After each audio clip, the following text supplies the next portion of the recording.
Muchas felicidades. Bueno, les presento al doctor Dante Jaime Morales Centeno, que es del Instituto de Geología de la UNAM. Él es doctor en geofísica, investigador titular C del Departamento de Geoquímica, SNI 3, nivel D del PRIDE. Su especialidad es la geoquímica aplicada al estudio de procesos magmáticos, las relaciones entre magmatismo y deformación de la corteza y la conexión volcánico-plutónica en sistemas magmáticos silícicos. Es además especialista en el estudio de la evolución geológica de México. Es autor o coautor de más de 42 artículos científicos, 7 libros.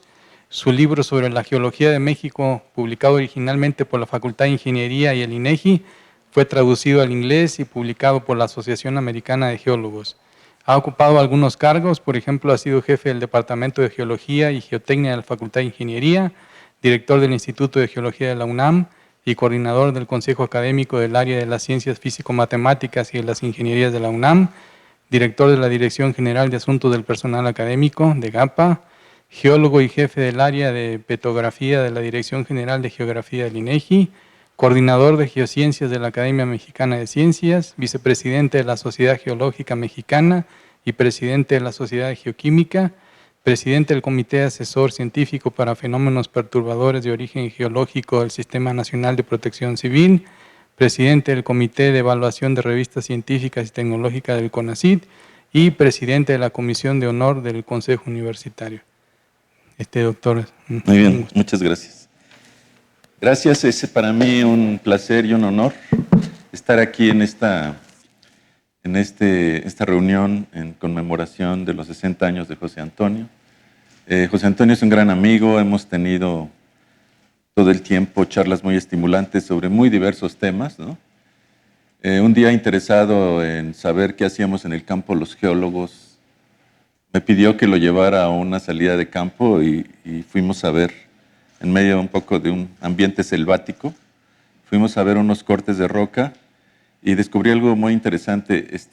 Ahí hay muchos mosquitos y todos los mosquitos se le iban a José Antonio. Yo dije, pues es una ventaja traerlo. Además de que, bueno. Voy a hablar de este tema sobre los nuevos enfoques que tenemos de la evolución de la Tierra porque realmente a partir del año 2000 ha habido cambios muy importantes en la manera de enfocar los procesos que han conformado la corteza de la Tierra y que han conformado los rasgos más importantes rocosos de nuestro planeta. Como ustedes saben, probablemente saben, la única manera de empíricamente comprender el pasado de la Tierra es a través de la lectura de las rocas. O sea, las rocas son las que guardan la memoria de acontecimientos muy antiguos. Entonces, no tenemos no tenemos preservadas gotas de agua del Precámbrico, ni tenemos burbujas de la atmósfera del Paleozoico. De lo que tenemos son cosas muy recientes. Entonces, ¿cómo reconstruir la historia del planeta? Una historia de hace más de 4.500 millones de años. Es algo cuyos enfoques se han modificado recientemente. Voy a hablar en esta charla del nuevo enfoque sistémico que se tiene de la Tierra, concebida esta como un sistema que está dividido en subsistemas como la hidrosfera, la parte sólida de la Tierra, la atmósfera, incluso su entorno, estudiado como sistema, un entorno de un sistema llamado sistema Tierra. Voy a hablar también del enfoque comparado que ahora está desarrollando muy fuerte a partir de lo que hemos aprendido de las misiones espaciales a otros planetas, de los datos que se han recabado incluso de planetas que no pertenecen al sistema solar, de los exoplanetas. Tenemos bastante información y podemos darnos cuenta qué particularidades tiene la Tierra y por qué se dieron esas particularidades. Otra cosa muy importante es los cambios direccionales seculares que tiene la Tierra. Esto fue un debate filosófico muy importante en el siglo XVIII, en el siglo XIX, cuando la Ilustración comenzó en Europa y ha continuado hasta nuestros días acerca de qué manera ha evolucionado la Tierra. Lo voy a comentar más adelante. Vamos a hablar de los ciclos. Aparte de los cambios direccionales que tiene la Tierra, tienen también cambios cíclicos. Se van repitiendo ciertos procesos Y estos ciclos pueden ser de pequeña escala o de muy larga escala, de varios cientos de millones de años. Y otra cosa muy importante que tiene que ver con lo que habló Frank el primer día, Alejandro Frank, acerca del concepto de Gaia, por qué se ha mantenido la Tierra con un ambiente en el que ha permitido que continúe la vida, ¿no? Cómo regula la Tierra los cambios que están ocurriendo, por ejemplo, en la luminosidad del Sol. El Sol ha ido aumentando su luminosidad y si la Tierra no se ajustara, pues habría entrado la vida en crisis rápidamente, ¿no? Entonces, también muy brevemente voy a hablar de la tectónica de placas. La tectónica de placas no siempre existió en la Tierra, aparentemente no siempre existió. Es una particularidad de la Tierra, la tectónica de placas. No la tiene Marte ni la tiene Venus, ¿no? Entonces, ¿a qué se debe que la Tierra tenga tectónica de placas y por qué se inició en un momento de su historia, ¿no? Y la atmósfera y los océanos pues, han cambiado muchísimo. La atmósfera primitiva de la Tierra no tenía nada que ver con la que tenemos ahora. Y los océanos también han cambiado su química, ¿no? En el transcurso de la evolución de la Tierra. Un tema muy importante son por qué y cuándo ocurrieron las principales crisis climáticas y ambientales de la Tierra, que incluso repercutieron fuertemente en la evolución de la biosfera, que la biosfera es uno de los sistemas protagonistas de la Tierra, ¿no? Y voy al final a hacer un comentario sobre el uniformitarismo, que es un concepto que surgió en la Ilustración acerca de que el presente es la clave del pasado en la historia de la Tierra. O sea, si queremos comprender lo que ocurrió en el pasado de la Tierra, tenemos que entender los procesos que están ocurriendo ahora y cómo hay diferentes acepciones del uniformitarismo. El catastrofismo, que pues, claramente ha revivido por los reconocimientos de eventos catastróficos como el impacto de Chicxulub, ¿no? Del que México es protagonista. Y al final concluir algo sobre esta nueva visión de la Tierra, ¿no? Este es un esquema tipo escolar en el que se ve la historia de la Tierra plasmada en un círculo. La Tierra tiene una edad de 4.567 millones de años. Digamos, es el tiempo en que se empezó a acrecionar la Tierra y el dato se sacó de las inclusiones de calcio y aluminio del meteorito Allende, que cayó en Chihuahua en 1969. Es uno de los objetos más antiguos que ha tocado el hombre, ¿no? Hay objetos más antiguos que están lejos de nosotros, pero este es un objeto muy antiguo y esta es la historia de los 4.567 millones de años de la historia de la Tierra y este pie que sale aquí es realmente el tiempo que nos es muy familiar, el tiempo fanerozoico. Aquí está la era paleozoica, la mesozoica, la cenozoica, y ahí es donde están los dinosaurios, ya están los trilobitas, y ahí es donde se originaron los mamíferos, y en la última rayita está Homo sapiens, ¿no? Bien, este periodo, la mayor parte del tiempo en la historia de la Tierra no tuvimos una vida muy compleja sobre el planeta. Realmente los organismos multicelulares se originaron al final del Precámbrico, de esta parte anterior al Cámbrico, y entonces digamos que pasaron aproximadamente 2.500 a 3.000 millones de años y no pasaba gran cosa en la Tierra en términos de la biosfera, pero pasaron acontecimientos muy importantes en términos de su geósfera y de sus relaciones con el espacio planetario, ¿no? El interplanetario. Aquí hay una, por comentar rápidamente, es la etapa jadiana de la que no tenemos registro de rocas. Los primeros 500 millones de años no tenemos rocas de esa edad. Lo único que sabemos de la Tierra lo podemos saber por la Luna, porque la Luna sí tiene registro de rocas de esa edad. Y también se saben algunas cosas, se han hecho inferencias de algunas cosas de cómo evolucionó su atmósfera a través de modelaciones numéricas, pero no hay realmente vestigios. Las rocas más antiguas son de 4.000 millones de años, las que están expuestas en la superficie, y estas están en el norte de Canadá. Es interesante porque estas rocas nos indican muchas cosas. Nos indican que ya había agua líquida en la Tierra hace 4.000 millones de años, ¿no? Que ya había corteza continental en la Tierra, como la corteza que tienen los continentes, ¿no? La Tierra es el único planeta que tiene corteza continental. Ningún otro planeta tiene esta corteza formada de rocas claras tipo el granito, digamos, ¿no? La mayor parte de los planetas tienen cortezas basálticas, parecidas a los basaltos de Ciudad Universitaria, ¿no? Entonces, es muy interesante todo lo que se puede obtener de la información de las rocas de hace 4.000 millones de años. El origen de la vida, los que saben de este tema, lo posicionan más o menos en los 3.800 millones de años. que es el tiempo del último bombardeo intenso que sufrió la Tierra meteorítico, y de ahí pues esta posibilidad de que la vida se haya originado en algún otro lado, ¿no? Porque coincide el inicio de los vestigios más antiguos de la vida, coincide con el último bombardeo intenso que sufrió la Tierra. Y entonces los organismos que vivían en este tiempo eran bacterias, y eran bacterias muy simples, organismos unicelulares. Inventaron la fotosíntesis más o menos por aquí, y la fotosíntesis proveyó de oxígeno libre a la atmósfera, ¿no?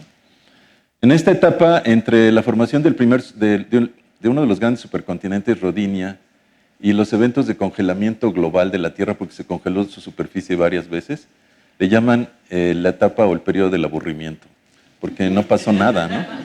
Entonces, bien, vamos a ver la que sigue y avancemos rápidamente en el... Creo que no cambia.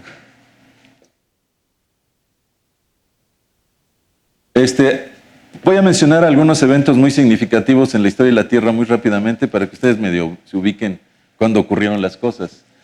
Este es mi compendio, esta es mi lista favorita, mi top 10, ¿no? Entonces, el origen de la Luna es un evento muy temprano, muy importante en la historia de la Tierra, catastrófico, por supuesto. La formación del núcleo y la corteza de la Tierra también fueron eventos muy tempranos y muy importantes en su evolución.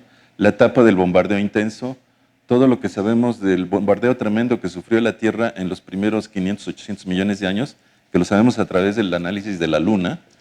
El origen de la vida, pues nada más y nada menos, ¿no? El inicio de la fotosíntesis, que fue la que propició la acumulación de oxígeno libre en la atmósfera y los océanos. El inicio de la tectónica de placas y los primeros supercontinentes, cuando se empezaron a formar supercontinentes como Pangea, ¿no? Tenemos también el gran evento de oxidación. Es maravilloso ese episodio en el que se saturó de oxígeno la atmósfera, en términos de que ya no fue consumida por la oxidación de compuestos y materiales que se encontraban en la superficie. Este evento que poca gente conoce, que es estos eventos que son los eventos de congelamiento global de la superficie de la Tierra. Hay evidencias muy claras de que depósitos de glaciares en el Ecuador ocurrían en ese tiempo a nivel del mar, ¿no? Entonces se infiere que hubo un evento de congelamiento. Hay depósitos del tipo de los glaciares tilitas y este tipo de rocas. Tenemos la crisis de finales del Pérmico. Esa es la crisis más emblemática en la historia de la Tierra. Casi se fue la vida de la Tierra, se extinguieron más del 95% de las especies y estamos muy cerca de desaparecer del planeta. Y habría que preguntarse qué produjo esta crisis. ¿Fue como la del Chicxulub, ¿verdad? ¿O fue distinta? El periodo cálido del Cretácico, este es muy importante. El Cretácico es el periodo que va entre 140 y 65 millones de años antes del presente. Es importante porque ahora que tenemos el problema del calentamiento global, veo que hay científicos que tratan de buscar un análogo en el periodo Cretácico. El periodo Cretácico subió la temperatura mucho en el planeta, desaparecieron los casquetes polares. El nivel del mar subió entre 150 y 200 metros por encima del nivel actual. Y entonces uno trata de hacer una prospectiva de lo que puede pasar con el calentamiento global analizando lo que ocurrió en el Cretácico. Pero vamos a ver que no es el mismo escenario, es un escenario diferente. Bueno, ¿qué? Lo había echado para atrás probablemente. De aquí, el enfriamiento del Cenozoico y el calentamiento global es algo con lo que mis alumnos batallan un poco. Yo les digo que estamos en la edad del hielo y ellos están naciendo ahorita con el problema del cambio climático. Entonces no entienden cómo el maestro de Historia de la Tierra les dice que estamos en la edad del hielo. Pues estamos en la edad del hielo. Y el problema no es que se esté calentando como en el Cretácico. El problema es que está calentando muy rápido. Es un problema de adaptación el que tiene la civilización humana y que tienen las especies. Un cambio muy súbito, muy rápido, puede causar extinciones. En términos generales, el calentamiento que estamos produciendo es un calentamiento que se parece más al que produjo el impacto del Chicxulub que al que se produjo en el periodo Cretácico. Porque en términos geológicos, bueno, el Chicxulub produjo una emisión de CO2 impresionante a la atmósfera y lo hizo en unas horas, ¿no? ¿Sí? Y produjo un calentamiento global hasta que fue recogido y secuestrado el CO2. Pero en el caso de nosotros, en el caso del Cretácico, el CO2 aumentó en 30 millones de años y nosotros lo estamos aumentando en 200 millones en 200 años. Se parece mucho más nuestro incremento de CO2 de 200 años al Chicxulub que al del Cretácico. Entonces es un escenario diferente, ¿no? Bien, nada más como referencia histórica, el que le llaman el padre de la geología como disciplina ya independiente de las otras ciencias naturales, fue un hombre muy serio que está aquí, que se llamaba James Hutton, que era del círculo intelectual de Edimburgo, era médico, pero se iba a geologizar al campo. Era una práctica aristocrática ir al campo, era como jugar polo o salir de casa, ir con la pipa, con las botas y con corbata, porque usaban corbata, ir al campo a reconstruir la historia que estaba grabada en las rocas. Entonces es una práctica muy elegante. Entonces, antes de que incluso hubiera exploración petrolera y eso, ¿no? En Alemania la geología estaba muy ligada a la extracción de minerales y en Inglaterra era una práctica muy intelectual. Y este hombre que está aquí fue el primero que se le ocurrió, fue el que le proveyó a Darwin la herramienta que necesitaba para concebir la selección natural como mecanismo de evolución. Porque Darwin, cuando hizo sus observaciones en Sudamérica y estuvo pensando sobre la selección natural, lo que él necesitaba era un tiempo casi infinito, o sea, digamos un tiempo muy largo, ¿no?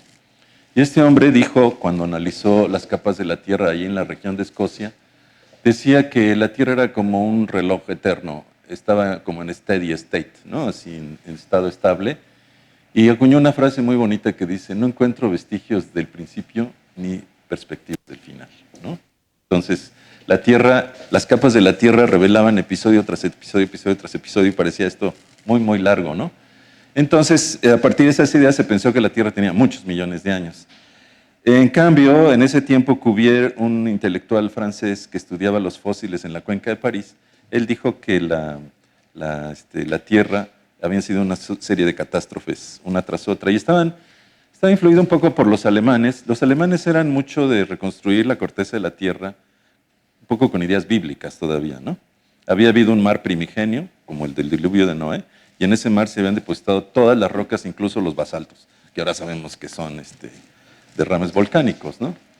Bien, y entonces el concebir a la Tierra, hablando de los sistemas, el concebir a la Tierra con un enfoque sistémico nos permite un poco entender más que la hidrosfera, la atmósfera, la litosfera, son sistemas que se comportan como sistemas termodinámicos, ¿no? Que tienen propiedades emergentes que sus componentes no tienen y que además tienen un entorno y que además pueden ser sistemas abiertos o cerrados o sistemas aislados. Y entonces ese enfoque de los sistemas nos permite entender un poco más las relaciones entre todos estos componentes de la Tierra. Entonces, ahora ya no nos es difícil entender que, por ejemplo, hay materia orgánica que se forma por la vida que circula nuevamente hacia el interior de la Tierra. ¿Cómo ocurre eso? Pues en las zonas de subducción, en donde las placas convergen, hay material orgánico y microfósiles y todo que ingresan al manto de la Tierra nuevamente y se expresan como actividad volcánica después, ¿no? La relación que tiene la biosfera y la atmósfera, la hidrosfera, pues no nos es problemática a nadie. La relación que tiene el interior de la Tierra con la atmósfera, pues tampoco es problemática porque es a través de la actividad volcánica que la atmósfera está recibiendo componentes del interior de la Tierra. Y la que tiene la hidrosfera con el interior de la Tierra tampoco es problema porque en estas zonas de trinchera donde se meten las placas tectónicas arrastran moléculas de agua, ya sea moléculas, agua molecular o agua de poro, que entra hasta dentro en el manto de la Tierra. La Tierra es el único planeta que tiene agua líquida. Y aquí viene una reflexión muy importante.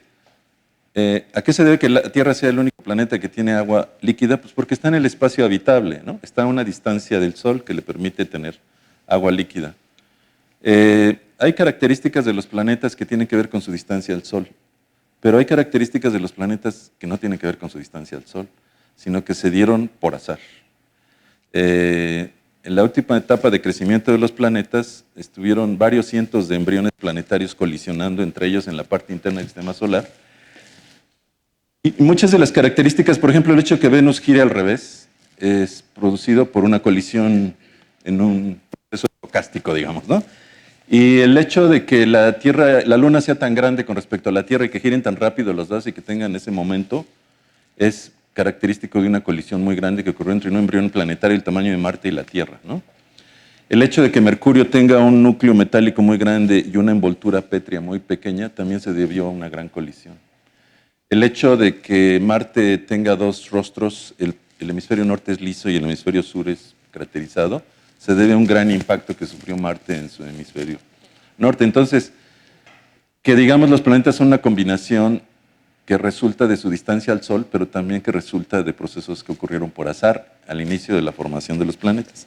Este es un esquema que le enseño a mis alumnos y que les digo que es el más importante del curso, en donde se muestra cómo se relacionan los sistemas de la Tierra.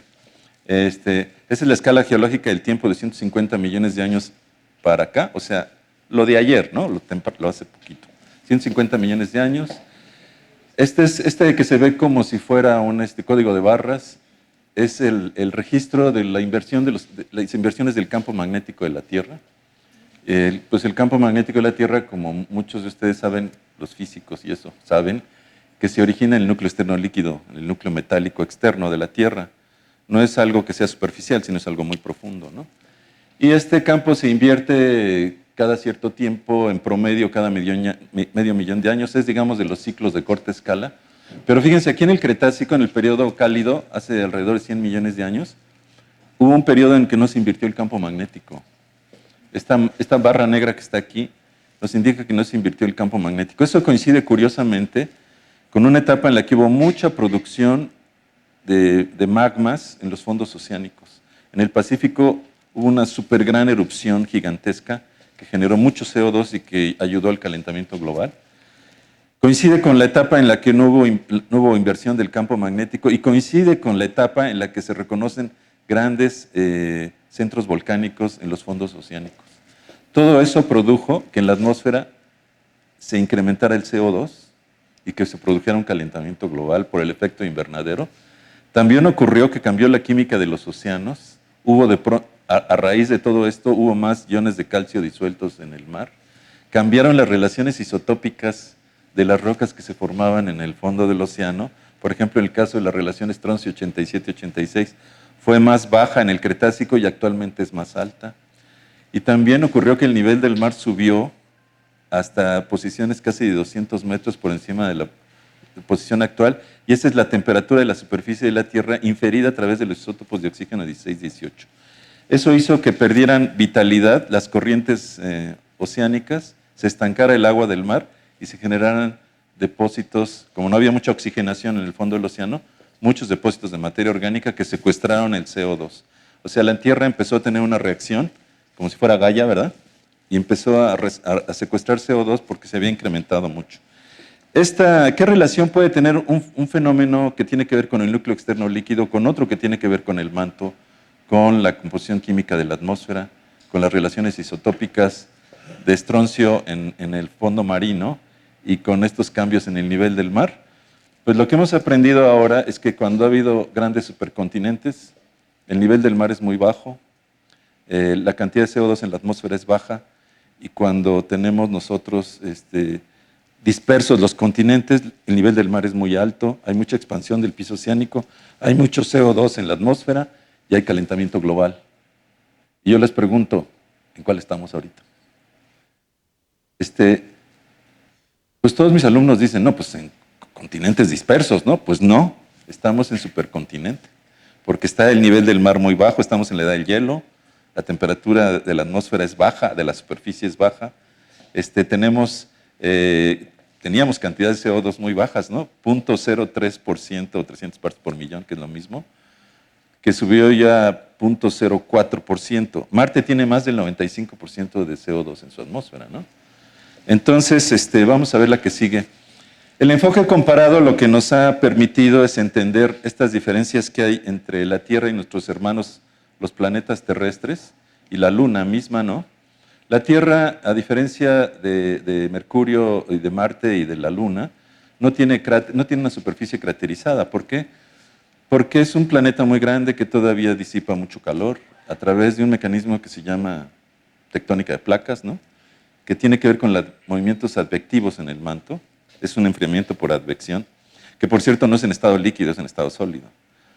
Pero el comportamiento viscoelástico del manto pues hace de que se mueva a pesar de que está en estado sólido, ¿no? Se mueve a largo plazo. Es como si yo pintara un grafiti en la pared, así de Santa Claus es hippie o alguna cosa así, y regresara 1000 años después y estaría todo distorsionado el letrero, ¿no?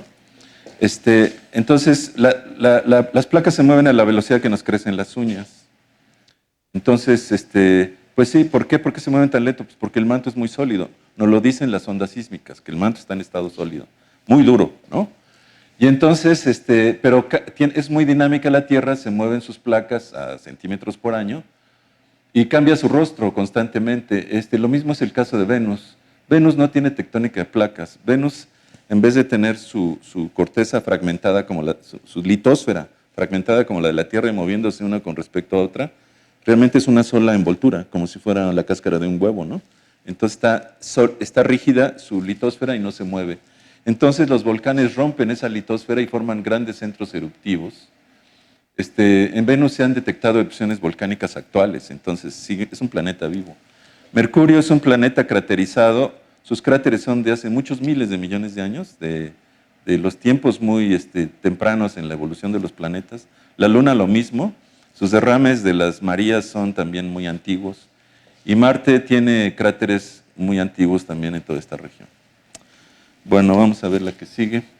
Hemos aprendido también mucho de la Luna, ¿no? La Luna fue los resultados de la misión Apolo y de otras sondas que se enviaron robots a la Luna, permitieron saber que realmente la Luna se originó a partir de una catástrofe tremenda, que fue un impacto que tradicionalmente se decía en las modelaciones numéricas que se hacían que la Tierra se había deformado como un balón de fútbol americano en segundos, y que se había quedado como una bola fundida de lava, o sea, un océano magmático flotando en el espacio, y que la Luna se había fragmentado y que se había incluso vaporizado, y formó un anillo alrededor de la Tierra a partir del cual se formó la Luna. Ahora hay unos artículos recientes, unos estudios recientes, modelaciones también, que indican que probablemente la Tierra se vaporizó también. O sea, quedaron como dos pequeñas nubes ahí girando. Pero bueno, eso se está haciendo a través de isótopos de potasio que están aplicando en rocas de la Luna. Bueno, y fíjense el aspecto que tiene la Tierra con respecto a los otros planetas, son la topografía de ambos, de los tres hermanos, ¿no? En el caso de Venus, pues se ven centros eruptivos muy equidimensionales, digamos, ¿no? Lo mismo aquí en Marte, aquí está el Monte Olimpo, que es el volcán más alto del sistema solar.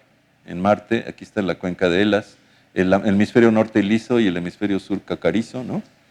Y miren la Tierra es un planeta que tiene cordilleras alargadas, tanto submarinas como cordilleras, los Andes, la gran cordillera norteamericana, la dorsal del Atlántico y la del Pacífico del Este.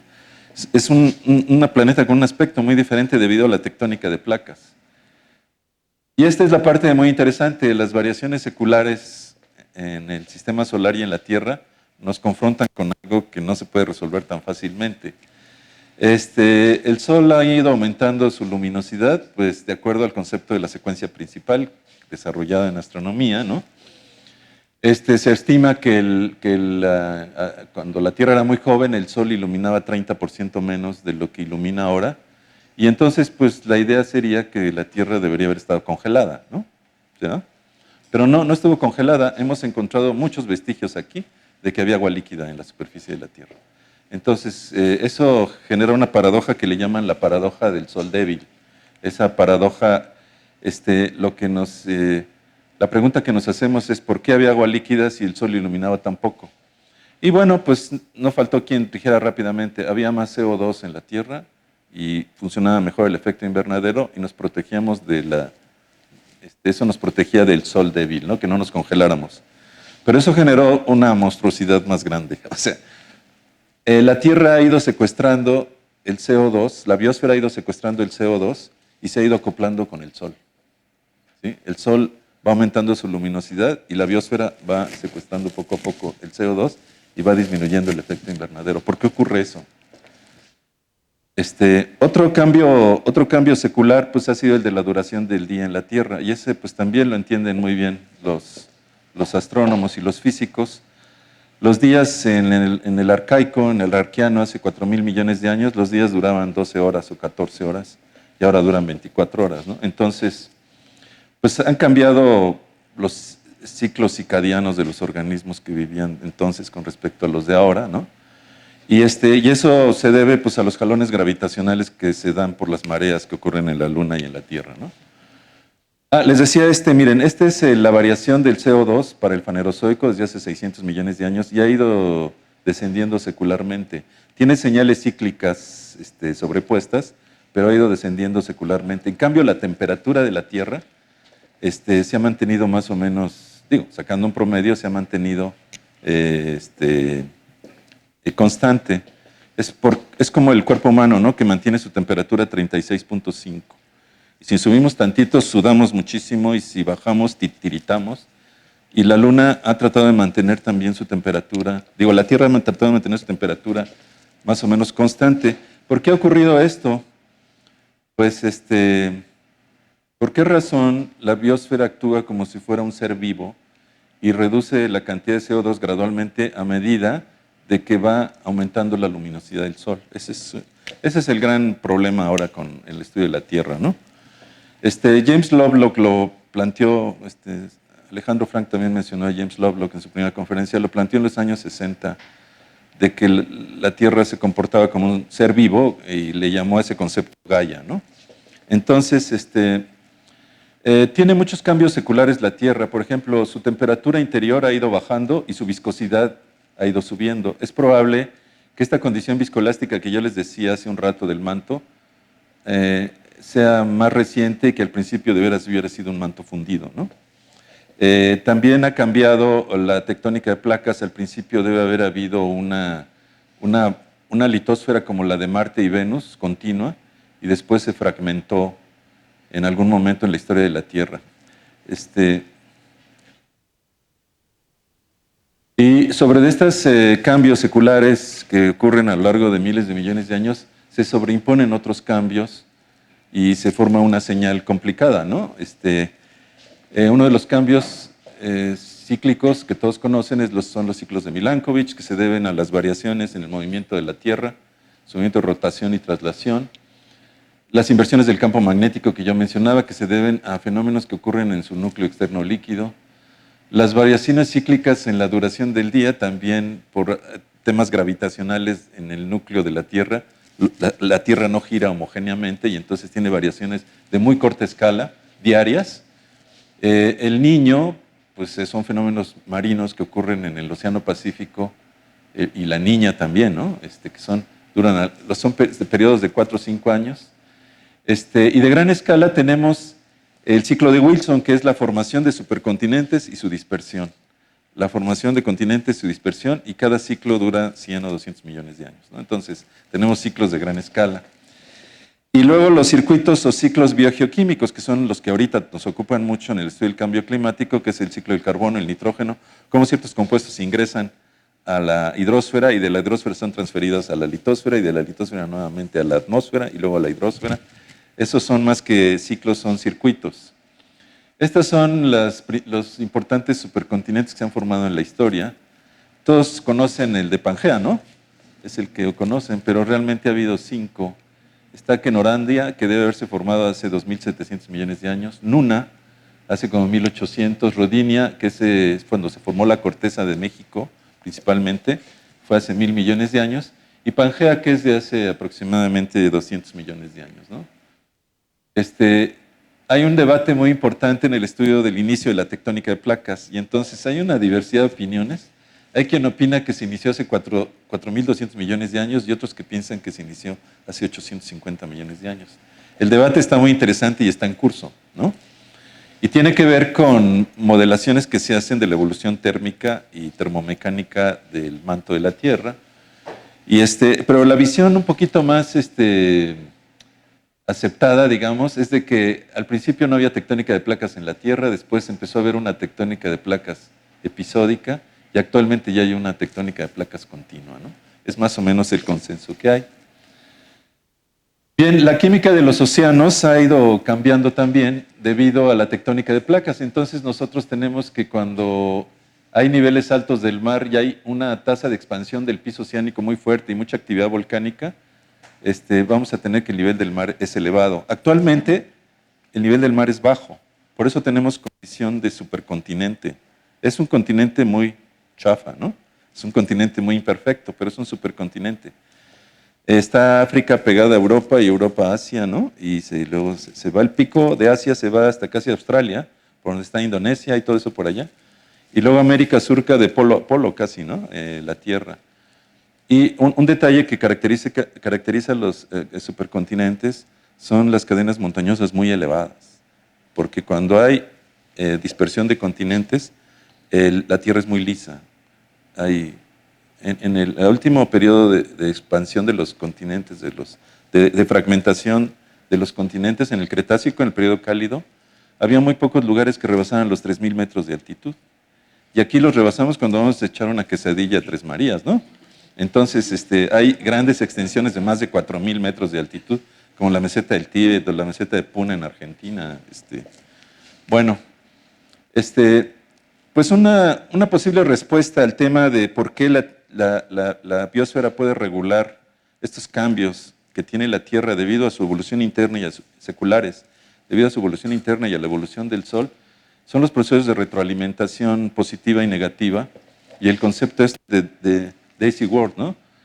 Los procesos de retroalimentación son procesos que permiten que la Tierra misma regule algunos parámetros que se empiezan a disparar, algunos procesos que empiezan a elevar la composición, los valores de ciertos compuestos acumulados en ciertos sistemas de la Tierra. Este ejemplo de Daisy Ward, que es una alegoría de lo que sucede en la Tierra como Gaia, pues lo que nos indica es que hay un planeta oscuro, que tiene un sustrato oscuro, en donde viven muchas margaritas. Y cuando las margaritas pueblan totalmente el planeta, sube el albedo de Daisy Ward, de la Tierra de las Margaritas, sube el albedo y entonces se enfría el planeta. Cuando se enfría el planeta, entran en crisis ambiental las margaritas y entonces se empiezan a extinguir, a morirse. Y la muerte de las margaritas lo que hace es que empieza a aflorar nuevamente el substrato oscuro del fondo y eso aumenta el albedo de la Tierra y vuelve a aumentar el calor y vuelven a progresar las margaritas, ¿no? Y cuando se vuelve a enfriar la Tierra, pues las margaritas se reducen y eso es lo que pasa en este mundo ideal. Pues es más o menos la manera que podríamos explicar los procesos de retroalimentación en la Tierra.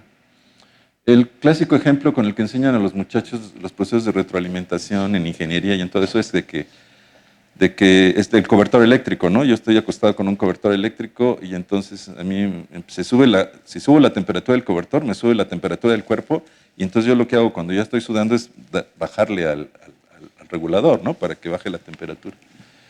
Este sería un proceso de retroalimentación negativa porque va para arriba hacia un lado en una dirección y va para abajo en el otro para regular mi temperatura, ¿no? Jimmy Carter platicó en su autobiografía que él le pasó algo parecido, como él era ingeniero, ¿no? Físico. Dijo, a mí me pasó algo parecido con Rosalind, mi esposa.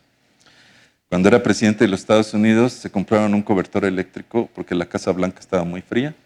Bueno, eso cuenta, ¿no? Y entonces tenía dos reguladores, como es una camota muy grande, y un regulador del lado de Rosalind y otro del lado de Jimmy Carter. Entonces, cuando a Jimmy Carter se acaloraba, como todos los hombres, ¿no? Se acaloraba mucho y eso pues, le bajaba la temperatura. Y Rosalind le decía, me estás enfriando, ¿no? Entonces, ella le subía la temperatura y el otro se abochornaba más. Total, que era un gran problema matrimonial y se fue de gira Jimmy Carter. Y cuando regresó, encontró muy sonriente a Rosalind y dijo, nuestro matrimonio está salvado. ¿Por qué? Dices que descubrí que el control que tienes de tu lado controla mi lado y el que yo tengo del mío. Entonces, eso es un ciclo de retroalimentación positiva, ¿no? Entonces, en la Tierra lo que sucede es que se aumenta la temperatura de la Tierra, se aumenta la temperatura de la atmósfera y de la superficie, se echan a andar mecanismos que generan retroalimentación negativa, ¿no? Entonces, si vemos Por ejemplo, si imaginamos que el reservorio de CO2 de la atmósfera de la Tierra es este globo, y tiene una entrada como cuando le sopla uno en las fiestas y tiene una salida, un hoyito que tiene el globo del otro lado. Entonces, si entra mucho CO2 por actividad volcánica, por ejemplo, ahorita está entrando por nosotros, ¿no? Estamos quemando combustibles fósiles, pero en el pasado entraba por actividad volcánica. Si no hubiera una salida, el globo iba a crecer y hasta explotar, ¿no? Pero hay una salida, pero esa salida es pequeña, entonces el globo se va inflando y corremos riesgo de que explote, de que la temperatura de la superficie llegue a valores muy altos. Y entonces, lo que hace la Tierra a través de la biosfera y de los suelos es que aumenta el secuestro de CO2 hacia las rocas por medio de la atracción, el jalón de CO2 que hace el intemperismo de las rocas. O sea, las rocas expuestas en la superficie sufren procesos de meteorización y reacciones químicas con la atmósfera y secuestran CO2. ¿Sí? Entonces, si aumenta la temperatura, un clima cálido y húmedo, aumenta la meteorización de las rocas y eso hace que se secuestre el CO2. Y entonces, aumenta, la cantidad de CO2 sigue siendo la misma y aumenta la salida porque se mejora el mecanismo de secuestro de CO2. Y pasa un tiempo y el mecanismo ya mejoró tanto que la entrada ya es igual a la salida, ¿no? Ese es un ciclo de retroalimentación negativa y digamos que el CO2 fue víctima de sus propias intrigas, ¿no? O sea, aumentó la cantidad de intemperismo y produjo el secuestro del CO2. Más o menos para entender esto, para entender este concepto de Gaia, uno tiene que meterse un poco en este tipo de procesos, ¿no? También la corteza de la Tierra ha cambiado mucho, ¿no? Eso es un detalle un poco más técnico. Era una corteza muy oscura, tipo basáltico, y se ha ido volviendo paulatinamente una corteza más ligera y clara. De estas del tipo de los granitos, ¿no? Ese también es un cambio secular que se debe a este cambio secular muy importante que es el enfriamiento interno de la Tierra. O sea, la Tierra se está enfriando poco a poco y eso no tiene marcha atrás, ¿no? Como la luminosidad del Sol no tiene marcha atrás, va aumentando hasta que se agote su combustible de hidrógeno. Entonces, así, tenemos dos tipos de cambios direccionales, los que vienen del interior de la Tierra y los que vienen del exterior de la Tierra, ¿no? Y ya pues concluyo para no, esta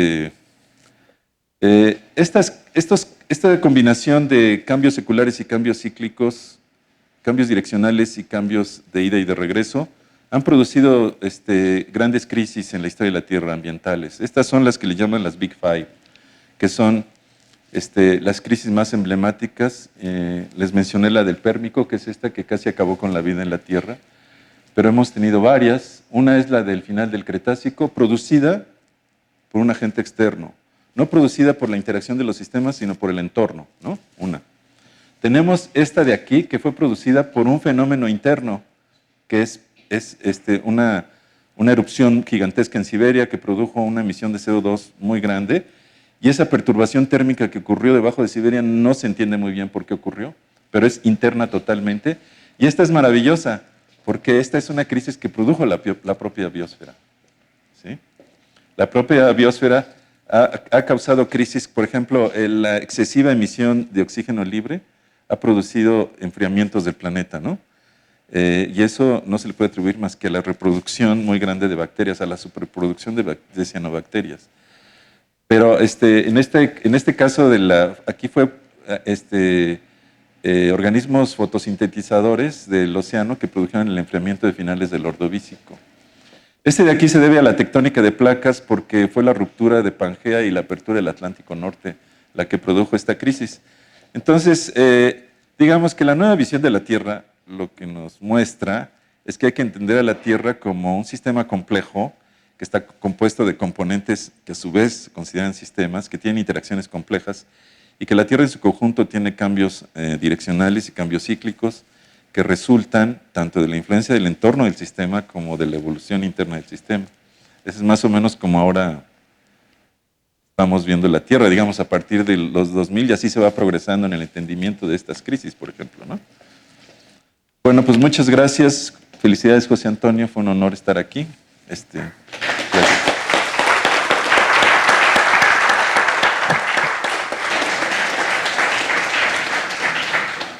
¿Preguntas?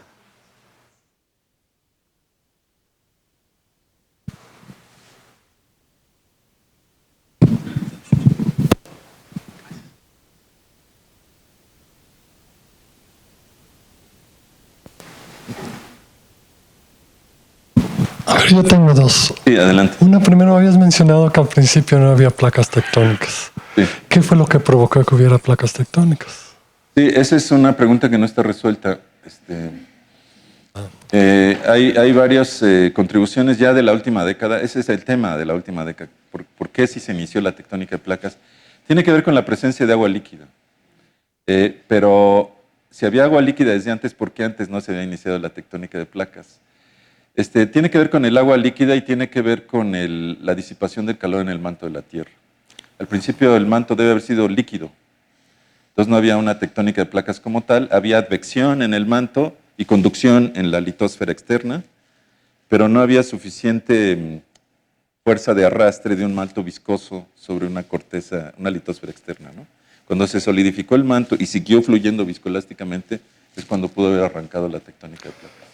La segunda pregunta que tengo es si hay un proceso de equilibrio cuando surge el CO2 y es absorbido por minerales, piedras, etcétera.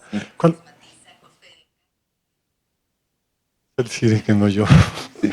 El otro es, entonces, ¿cuál es el problema actual con el crecimiento CO2 por el proceso invernadero? ¿Por qué no es posible esa absorción? O sea, ¿en qué punto se puede romper el equilibrio en cuanto a la producción de CO2 y la absorción por parte de piedras y minerales? Claramente se rompió el equilibrio, ¿no? Ahorita los mecanismos de secuestro de CO2 están trabajando en la Tierra, pero no logran absorber todo el CO2 que se está emitiendo. Y en este grupo de gente que trabaja en lo que llaman geoengineering, que están tratando de que se secuestre nuevamente CO2, hay un grupo que está proponiendo que se pongan rocas de tipo ultramáfico, que es un tipo de rocas que conocemos los geólogos, que se extiendan en grandes zonas las rocas para que absorban el CO2. Es uno de los mecanismos posibles, pero se tienen que combinar muchas cosas y sobre todo reducir las emisiones, si no, no vamos a regresar al equilibrio. Sí, porque el problema es, si ya está el número de rocas existentes y nada más es poner en un lugar, ¿por qué esas ahorita como Porque están no tiene pueden? que ser más masivo. Sí. En el Cretácico, lo que secuestró el CO2 fue el estancamiento de los fondos oceánicos, porque todo el plancton que se moría se quedaba ya sepultado en forma de materia orgánica. De hecho, de ahí viene el petróleo, ¿no? Pero ahora no están, los océanos siguen moviéndose como locos, ¿no? La circulación sigue actuando. Tenemos zonas muy frías como los Himalaya, ¿no? Y todavía tenemos casquetes polares y estamos aventando una gran cantidad de CO2 a la atmósfera. Para que se estancaran los océanos y que entrara en operación el secuestro de CO2, por el fondo oceánico tenemos que derretir todos los casquetes polares primero, ¿no? Sí, José Antonio. Perdón. Yo una duda, me da mucha curiosidad. Sí. ¿Cómo le hacen para estimar la temperatura de la Tierra hace miles y millones de años? En la superficie, digamos en el agua, en la superficie de la Tierra, se utilizan los isótopos de oxígeno 16 y 18. Sí, porque se fraccionan. El 18 se queda fundamentalmente en el agua líquida y el 16 se va al hielo. Entonces, si hay crecimiento de glaciares, aumenta la proporción de oxígeno 18 en el agua del mar.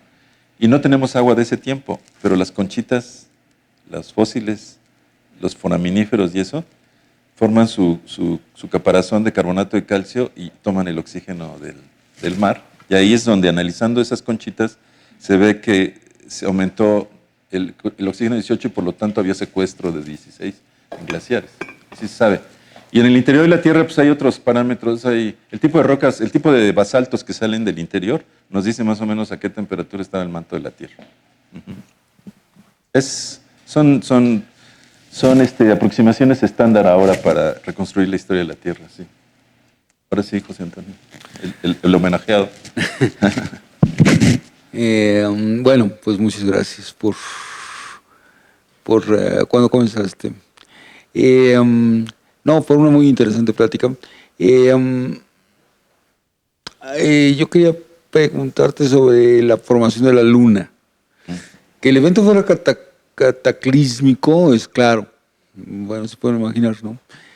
Pero hay dos obvias posibilidades. Una es que cuerpo grande chocó con la Tierra y se desprende la Luna como uno de los fragmentos que quedan. Y otro es que la atrapa la atracción de la Tierra a un objeto que pasa por ahí, de casualidad. Me parece que el enfoque actual es el del choque de un objeto contra la Tierra. Sí. ¿Eso está demostrado? Sí, está muy, muy cargado hacia allá porque la manera de que tú puedes saber, por ejemplo, de dónde viene un meteorito. Hay meteoritos que sabemos que vienen de Marte, ¿no? Es a través de isótopos de oxígeno 16-18, pero en los compuestos de silicatos. Marte tiene su firma, tiene sus relaciones muy propias, la Tierra tiene las suyas, Venus las suyas, etc.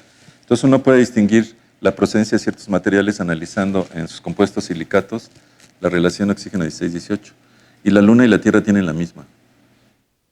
O sea que se formaron de una licuadora común, ¿no? Esa relación de oxígeno 16-18 es la que claramente favorece el impacto, ¿no? O sea, la Luna se mezcló un poco con la Tierra, ¿no? Pero la distancia de la Luna a la Tierra ha cambiado con el tiempo, ¿no? Sí, la distancia sí, porque, pues bueno, se va frenando la Tierra y la Luna sufre jalones que la avientan más afuera para mantener, por la conservación del momento angular, ¿no? Entonces la Luna se va alejando. Claro, claro. Y ahorita está como a 400,000 kilómetros de la Tierra, pero un momento que se calcula pudo haber estado a los 40,000 kilómetros, una lunotota. O sea, las bacterias primeras deben Muy haber visto romántico. una luna muy grande. Sí. Sí. Gracias. Bueno, Bueno, una última pregunta y terminamos. ¿Nadie?